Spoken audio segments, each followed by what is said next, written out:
Salut les colibris. Alors aujourd'hui, je voulais qu'on voyage. Donc on va partir de l'autre côté de l'Atlantique, aux États-Unis, pour parler des futurs, des élections qui sont en cours, qui se finalisent là le 5 novembre, donc qui opposent Donald Trump du camp républicain à Kamala Harris qui est du camp démocrate et qui remplace Joe Biden. D'accord ? Donc voilà. Donc j'ai choisi plusieurs. Bien sûr, je ne vais pas pouvoir parler de tout. Il y a énormément de choses dont on peut parler, comme les tentatives d'assassinat sur Trump, etc. Il y a beaucoup de choses à dire. J'ai choisi quelques éléments que je trouve intéressants, surtout actuels. Donc juste avant l'élection. Donc premièrement, les sondages. Alors c'est un peu compliqué puisqu'il y a des sondages. Donc vous voyez, là c'est un sondage, c'est un Français qui a posté ça sur X, mais c'est un sondage qui vient de CNN, qui est une chaîne américaine, donc qui donne la candidate démocrate en tête. Voilà. Mais vous avez également d'autres sondages, comme celui-ci, qui donne Trump en tête. Donc c'est un peu compliqué là, avec les sondages, de savoir déterminer qui va gagner ces élections. Après, de tout ce qu'on peut noter sur les réseaux sociaux, c'est qu'il y a une grosse dynamique envers Donald Trump cette année. Il y a une très très grosse dynamique et que souvent, les instituts de sondage qui donnent Trump gagnant sont souvent des instituts de sondage qui ont été plus fiables, notamment aux dernières élections. Donc voilà. Donc premier élément, ça, c'est très compliqué de savoir qui sera vainqueur, même si on note une grosse dynamique envers Donald Trump. Donc il faut savoir que Donald Trump a des soutiens très importants, notamment la personne d'Elon Musk et de Kennedy Jr. Je voulais qu'on passe un extrait de l'interview de Musk par Tucker Carlson, qui avait fait une interview de Vladimir Poutine, qui est un journaliste très connu, Tucker Carlson. Et donc, dans une de ses interviews, qui était assez longue, il parle de pourquoi il pense que Kamala Harris a beaucoup de soutien parmi les grands de ce monde, on va dire. Donc, je vous ferai la traduction. I don't know. It's mind-blowing that they've not tried to prosecute even one. Donc c'est fou de voir qu'ils n'ont même pas poursuivi en justice, même pas une personne. Even the worst offender on the Epstein client list, they've not. Ils n'ont même pas poursuivi une personne de la liste d'Epstein. Donc je sais pas si vous avez été au courant de l'affaire Epstein, c'est un homme très riche qui a amené des gens très influents et très riches également sur une île. Et il y avait des vidéos de viols de fillettes, de choses qui se passaient là-bas qui étaient vraiment pas... comme un peu ce qui se passe avec l'affaire Puff Daddy. Not even tried to prosecute even one. Donc ils n'ont même pas essayé de poursuivre ne serait-ce qu'une personne. Donc déjà Elon Musk il trouve que c'est pas normal. I mean, they've put 500 or 600 January 6 protesters in prison and not one person on the Epstein client list. Donc il dit voilà ils ont mis des protestants le 5 et 6 janvier, ils ont mis 5 ou 600 protestants en prison, mais ils n'ont pas été capables de mettre ne serait-ce qu'une personne de la liste des clients d'Epstein en prison. Prison and not one person on the Epstein client list. Will that ever come out, do you think? Alors là, Tucker Carlson lui demande est-ce que vous pensez que ça va sortir ? Est-ce que vous pensez que quelque chose va se passer par rapport à ça, quoi ? You know, I think part of why Kamala's getting so much support is that if Trump wins, that Epstein client list is going to become public. And so, il dit, vous savez, je pense que une raison pour laquelle Kamala obtient autant de soutien, c'est que si Donald Trump gagne, la liste des clients d'Epstein deviendra publique. Elle sera publiée. Some of those billionaires behind Kamala are terrified of that outcome. Et certains des millionnaires, notamment qui sont derrière Kamala, sont terrifiés à cette idée. Donc ils veulent pas de la victoire de Donald Trump à cause de ça, et ce serait donc pour ça qu'ils soutiendraient Kamala. Yeah. Do you think Reid Hoffman's uncomfortable? Donc là, il parle de Reid Hoffman, c'est une autre personne publique qui est assez connue. Yes. I think he is Oui, concerned about je pense qu'il est the, concerné the par Epstein situation. Like something might actually, l'affaire the DOJ Epstein. might actually move forward. There are a lot of videos, apparently. Alors, est-ce qu'il parle de Gates aussi? Normalement, il parle de Gates aussi. Attendez. Epstein situation. Like something might actually, the DOJ might actually C'était move forward. coupé. Normalement, il There are a parle lot de of Bill videos, Gates apparently. aussi. Those rooms on the island. And I Donc think là, ils that disent New voilà, Mexico wired for video. les Right. vidéos And dans, where's the video? dans ces I mean, îles. Between Diddy and Epstein. Il y a entre l'affaire Puff Daddy et l'affaire Epstein, il y a There's probably several des thousand milliers hours d'heures of de vidéos à étudier, quoi. Donc voilà. Et il parle aussi de Bill Gates, hein, Elon Musk. Il insinue aussi que Bill Gates serait sur cette liste. Donc on va voir justement. Alors j'en ai sélectionné 2. En effet, il y a eu quelques soutiens à Kamala Harris. Donc là, on a Jennifer Lopez, qui est l'ex-partenaire de Puff Daddy, qui, on va dire, supplie le public de voter pour Kamala. Donc là, c'est traduit. I promised myself I wouldn't get emotional. But you know what? You know what? We should be emotional. We should be upset. We should be scared and outraged. We should. Our pain matters. We matter. You matter. Your voice and your vote matters. And look, don't be afraid to make people. Donc comme vous voyez, déjà, c'est que sur l'émotionnel, il n'y a aucun argument concret. Donc vraiment, bon, elle est dans son rôle d'actrice, hein, j'ai envie de dire. Elle essaye de faire pleurer un peu dans les chaumières, vous voyez, elle dit qu'elle pleure, enfin. around you uncomfortable. Invite people around you to be the change. Oui, le changement, c'est maintenant, on a connu aussi le To go discours. out there and vote. Nobody likes having tough conversations or talking about politics, but trust me, I've been in some of these rooms. I see the Voilà, il faut lui faire confiance. J'ai vu comment fonctionne le pays. Bah oui, power works in this country. oui, oui. Love it when you Elle a vu comment ça se passait dans les coulisses. Ça c'est bien possible. Donc voilà, ex-partenaire de Puff Daddy qui apporte tout son soutien à Kamala Harris. Voilà, faut lui faire confiance, etc. Oui, je voulais vous montrer ça là. Il y a cette image qui circule beaucoup. Donc d'un côté, on a la liste des invités d'Epstein, la liste des invités de Puff Daddy, et au milieu, toutes les célébrités qui font leur coming out, hein, vous savez, qui sortent quoi, pour supporter Kamala Harris. Bon voilà, je voulais trouver ça marrant. Donc là, c'est aussi Leonardo DiCaprio. Voilà, donc il dit que Trump est un danger pour l'environnement. Bah, je vais passer l'extrait, tiens. These storms have done an estimated $100 billion in damage, and make no mistake, these unnatural disasters were caused by climate change. Donald Trump continues to deny the facts. He continues to deny the science. He withdrew the United States from the Paris Climate Accords and rolled back critical environmental protections. Now he's promised the oil and gas industry that he'll get rid of any regulation they want in exchange for $1 billion donation. Climate change is killing the earth and ruining our economy. We need a bold step forward to save our economy, our planet, and ourselves. That's why I'm voting for Kamala Harris. She helped lead the most significant climate action in U.S. history, including passing the Inflation Reduction Act. These storms. Donc voilà, bon lui au moins c'est argumenté, on sait pourquoi il soutient Kamala Harris, enfin c'est ce qu'il dit, hein. Il dit que bon c'est pour l'environnement bien sûr. Donc apparemment quand Puff Daddy a demandé qui était l'invité numéro 1, quand on a demandé à Puff Daddy qui était l'invité numéro 1 sur ces listes, il a répondu Leonardo DiCaprio. Donc là, il y en a beaucoup. And I'm sure that's probably not public information yet, but who's the person that's number 1 on that invitation list? Leonardo DiCaprio. And I can get on that list, Yes, right? without a doubt, you are invited. That is so generous. Voilà. Donc bon. Ceux qui ont l'esprit critique suffisant feront le lien. Donc voilà, donc j'ai choisi ces deux-là. Alors on avance.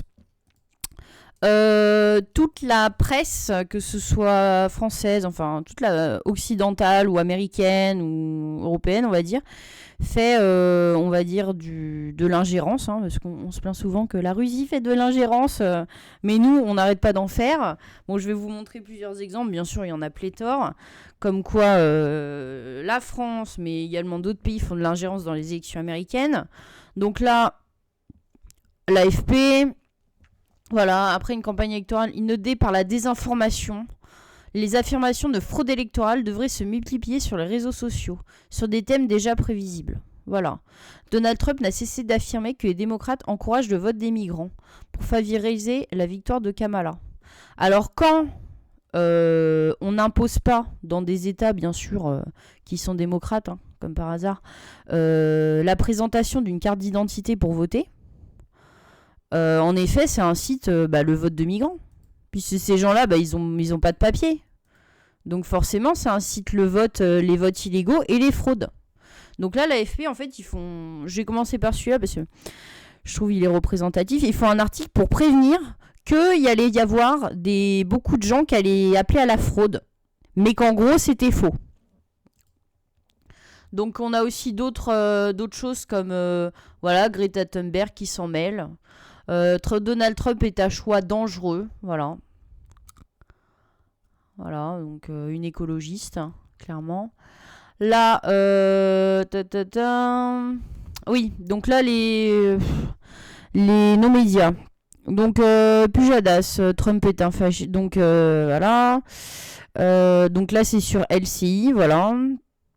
Trump, la menace fasciste, Donald Trump et Hitler. Donc là, je vais mettre l'extrait, il est pas mal. Et ça glisse. Vous le comparez à Hitler. Alors, sans aucun problème. Ce que j'entends par là, c'est cette façon de susciter la haine, de susciter la volonté de détruire, de se détruire jusqu'à soi-même. Parce que les gens, ils vont aller à l'encontre de leurs propres intérêts. Et ça glisse. Voilà, sur France 5. Ah, c'est marrant, c'est pareil, vous voyez, les arguments sont pas vraiment très précis. On ira à l'encontre de nos propres, voilà. Donc pourquoi ne voteraient-ils pas à notre place, ces gens-là ? Apparemment, ils savent mieux que nous ce qui est bon pour nous. Comme nous mettre plein de nouvelles taxes. Peut-être que ça, c'est bon pour nous. Bref. Là, voilà. LCP. Allez. Le fascisme, c'est aussi une pratique du pouvoir. Et dans cette pratique, tous les codes sont utilisés par Donald Trump. Donc oui, il emprunte énormément au fascisme. Bon voilà, j'irai pas plus loin. Donc voilà, sur beaucoup de chaînes de télé, ça arrête pas. Maintenant, on le compare à Hitler carrément. Là, pareil, Trump sur Wikipédia, officiellement titré de fasciste. Voilà, super. Bon, il y en a plein. Voilà, le retour vers la dictature sur LCP, des débats bien sûr payés par nos impôts, hein, pour faire de l'ingérence. Et les mêmes personnes qui, quand on regarde des choses sur la Russie, nous disent que la Russie n'arrête pas de faire de l'ingérence dans les élections, notamment en Géorgie dernièrement. Mais eux, ils font quoi ? C'est quoi ça ? Parce que c'est pas les Français qui votent, donc pourquoi ils parlent de ça exactement ? C'est bien d'en parler, mais bon, ils pourront en parler de façon neutre. Donc voilà, donc déjà ingérence étrangère et puis tentative de dire aux gens ce qui est bon pour eux, pour qui ils doivent voter. Les gens, voilà, c'est du fascisme que de voter contre son propre intérêt. Parce que lui, ce monsieur, il est plus à même de savoir ce qui est bon pour moi que, en tout cas, ce qui est bon pour les Américains. Même pas pour moi, pour les Américains. Mais je suis sûre que pendant les élections, ceux qui voteraient RN, ils diraient la même chose, quoi. Le RN, c'est un parti fasciste parce que les gens votent contre. Là, on peut le mettre sur tous les plans. Mais bon, ça, c'est son avis personnel, en fait. C'est pas... Bref. Donc la fraude. Donc il y a eu des incendies dans les boîtes à bulletins. Il faut savoir qu'ils peuvent voter en avance aux États-Unis. Donc il y a des boîtes dans les villes où les gens peuvent glisser des bulletins. Donc il y a eu des incendies dans ces boîtes-là. Donc on a des machines Dominion. Les machines Dominion, c'est les machines qui permettent le vote à distance. Donc ces machines Dominion, elles ont des problèmes. Donc je vais vous mettre un extrait. Voilà. Donc là, les gens essayent de voter pour Donald Trump. Et ça va sur Harris. Voilà, c'est retourné sur Trump, mais c'était passé sur Kamala Harris, quoi. Malgré que le fait que la personne a appuyé plusieurs fois sur Donald Trump. Bon, il y en a d'autres, hein, des vidéos comme ça où il y a eu des problèmes. Ça, je vous en ai parlé. Donc, les États qui... Voilà, tous les États en gris, c'est tous les États où il n'y a même pas besoin de présenter une carte d'identité pour voter. Donc, ça veut dire, moi, je vais en Californie. Je peux aller voter. Je peux aller voter pour Kamala Harris ou Donald Trump, peu importe. Voilà. Donc là, après, les états jaunes, c'est juste la carte d'identité. Et les états bleus, c'est carte d'identité plus vérification avec photo d'identité. Donc vérification de la photo d'identité également. Voilà. Donc on peut voir que quand même, la moindre des choses, c'est demander la carte d'identité, quoi. Comment c'est possible de ne pas demander la carte d'identité pour faire un vote ? Ça laisse la porte ouverte, en effet, à tout un tas de fraudes. Donc on peut se plaindre, là, comme l'AFP, dire oui, les affirmations de fraude, mais ils trouvent ça normal, eux, qu'il n'y ait pas besoin de... Ah oui, Kamala Harris a dit, oui, c'était trop dur pour les gueux, les pauvres, d'imprimer leur photo d'identité, mais en fait, quand t'es contrôlé par la police, ou même pendant le Covid, ils nous obligeaient bien à avoir une photo d'identité et des passes vaccinaux. Ça les dérangeait pas, ça. Bon. De plus, là, j'ai... comme quoi, hein, c'est pas des mensonges. Une procureure du district de Lancaster, donc c'est pas n'importe qui, c'est une élue, qui dénonce une fraude électorale massive en Pennsylvanie. Heather Adams. On Tuesday afternoon, I was contacted by Krista Miller, who is our Chief Clerk of Elections, regarding potentially fraudulent voter registration applications that had recently been received by her office. At that time, she informed me that the Elections Office received approximately 2,500 applications at or near the deadline for registering to vote. While preparing to process these applications, staff noticed that numerous applications appeared to have the same handwriting, were filled out on the same day with unknown signatures, and some were previously registered voters, excuse me, and the signatures on file did not match the signatures on the application. So before I begin to summarize our preliminary findings, I must remind everyone that this is an ongoing investigation, and for that reason, I will be limited in the details that I can provide. Donc voilà, comme elle dit, elle peut pas parler de tout parce que l'enquête est en cours, mais quand même, elle a donné des informations. C'est une élue, hein, c'est officiel. Hein. Donc l'AFP, ils sont gentils, mais oui, il y a de la fraude en cours et c'est officiel. Voilà. Alors maintenant, je voulais traiter de petites choses, voilà, un peu différentes. Il y a des petits éléments. Donc bien sûr, je ne vais pas parler des tentatives d'assassinat de Donald Trump. Je pense que tout le monde est au courant. Je voulais juste parler des petits coups de com'. Alors en ce moment, il y a quelque chose qui fait marrer les réseaux. C'est le Trump Derangement Syndrome, ou ils appellent ça TDS. C'est en gros, les gens, ils pètent un câble quand ils entendent le nom de Trump et ils sont incapables de toute réflexion, des réflexions raisonnables. Enfin, c'est un peu pour se moquer des gens qui votent démocrates, quoi. Donc là, par exemple, on a un exemple de mental breakdown, c'est d'un pétage de plomb, hein, parce que voilà, cette jeune femme, en fait, elle a son père qui vote Donald Trump, donc elle est complètement voilà, on lui a volé son père, enfin c'est vraiment c'est un peu abusif. Donc vous voyez l'état de la dame. I hate you, you fucking orange pumpkin. You just caused me one of the most important people in my life, my dad. Donald Trump, I hate you. You will never be Je te déteste, Donald Trump. Voilà, c'est adressé à Donald Trump. You caused me, my dad. Tu m'as fait perdre mon père. Was the most important person in the world to me, but now his colors are... La personne la plus importante au monde pour moi. Bon, Bon, son père vote Donald Trump, elle a perdu son père, quoi. Voilà. Bon, c'est un peu ok. Donc bon, je vous ai mis ça, là, c'est un exemple de ce qu'ils ont fait, le médicament pour soigner ces gens-là. Et il y a eu aussi un coup de com', là, parce qu'en fait, Biden a dit que les électeurs de Trump étaient des déchets. Donc, en réponse, Donald Trump s'est filmé, alors je vous l'ai pas mis celui-là, il s'est filmé au volant d'un camion d'éboueurs. Il y a beaucoup de gens d'ailleurs qui vont aider les éboueurs du coup aux États-Unis ou qui se baladent avec. C'est un peu le remix des gilets jaunes, hein, c'est marrant, hein, qui se baladent avec un gilet, voilà, de ceux qui travaillent dans les travaux publics ou le TP. Et donc, je vais juste le mettre le début de l'extrait. Attendez, c'est pas assez fort.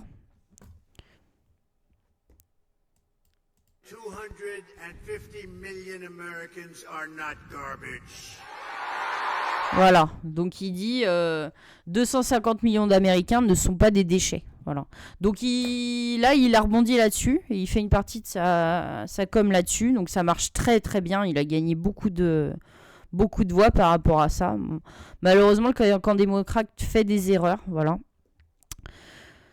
Donc voilà, c'était la dernière info. Bon, bien sûr, il y a plein d'infos sur ces élections américaines. J'ai pas pu parler de tout, vous m'en excuserez, mais j'ai déjà essayé de parler de pas mal de choses. Donc vous, qu'est-ce que vous en pensez? Est-ce qu'il y a vraiment des fraudes? Qu'est-ce que vous pensez de ce qu'Elon Musk a dit sur la liste Epstein? Est-ce que vous croyez vraiment que si Donald Trump passe, les noms vont sortir? Bon, je pense que tout le monde est d'accord pour dire que c'est une bonne chose si ces noms-là sortent, que ce soit pour l'affaire Epstein ou l'affaire Puff Daddy. Ceux qui sont pas d'accord avec ça, je les trouverais bizarres, mais est-ce que vous pensez vraiment que Donald Trump va le faire, comme Musk le dit? Est-ce que vous pensez qu'il va y avoir des fraudes encore, ou qu'il y aura moins de fraudes qu'aux dernières élections? Parce qu'aux dernières élections, il y avait aussi beaucoup de gens qui avaient dit qu'ils avaient fraudé. Il y a eu beaucoup de vidéos qui étaient passées, de choses vraiment... Alors moi, ce dont j'ai peur, c'est... Alors, si Trump passe, on va essayer de dire que c'est pas légitime. Enfin, tous les grands médias qui sont clairement anti-Trump. D'ailleurs, qu'est-ce que vous pensez de l'ingérence de nos médias dans les élections étrangères? Je crois que Macron, tiens, quand il est revenu d'Algérie, a dit quelque chose sur la Géorgie. En quoi ça le regarde? Encore une fois, ingérence. Bref, je reviens à mon sujet initial. Qu'est-ce que... donc moi j'ai peur qu'il y ait une guerre civile, parce que si Trump passe, alors les médias vont essayer de le discréditer, donc peut-être en faisant faire par les démocrates des manifestations, des choses comme ça, ou même au niveau judiciaire, essayer de le destituer, enfin de faire en sorte qu'il ne passe pas. Et si Trump ne passe pas, lui va faire pareil. Il faut savoir que la dernière fois, il y a eu quand même des grosses manifestations à la Maison-Blanche. Hein. Ils avaient pris d'assaut la Maison-Blanche, certains supporters de Trump. Donc, moi j'ai un peu peur d'une guerre civile aux États-Unis. Enfin, si on peut appeler ça une guerre civile. En tout cas, de gros mouvements sociaux qui peuvent être parfois, je pense, violents. Parce que là, les gens veulent plus se laisser faire.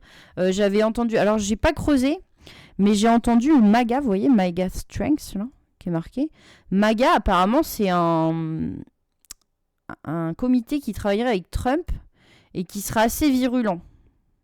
Alors, voilà, il paraîtrait. J'ai pas creusé là-dessus.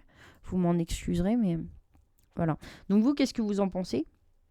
Là, on y est bientôt, donc on est à J-, on est le combien? On est le 2, donc à J-3, donc dans 3 jours. C'est mardi. Qu'est-ce que vous en pensez? Est-ce que vous êtes pour Harris ou plutôt Donald Trump? Moi, voilà, je vais pas le cacher, je vais pas trop justifier, mais moi, je suis plutôt du côté de Trump. Bon, peut-être que vous l'avez deviné. Mais voilà, vous, où est-ce que vous vous situez? Enfin, moi, je suis du côté de Trump, mais en même temps, c'est pas moi qui vote. Hein, donc, quelque part...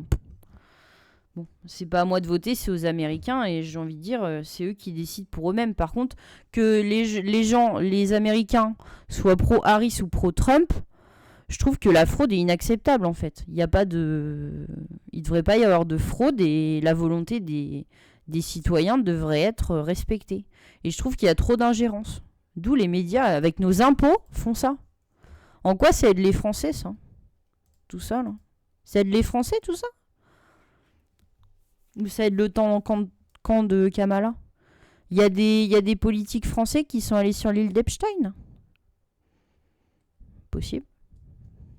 Qui y a dans la liste d'Epstein et de Puff Daddy? Est-ce qu'il n'y aurait pas des célébrités françaises? Peut-être.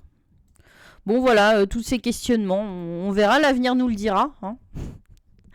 C'est sûr. On sera plus fixé dans 3-4 jours. Voilà. Bon, je vous laisse les colibris sur ce. C'était assez long aujourd'hui, mais bon. Un gros sujet à traiter. Et, bien sûr, j'ai pas pu parler de tout, mais il y a des choses à dire. Voilà. J'attends vos retours. N'hésitez pas à liker, à commenter. Et à la prochaine.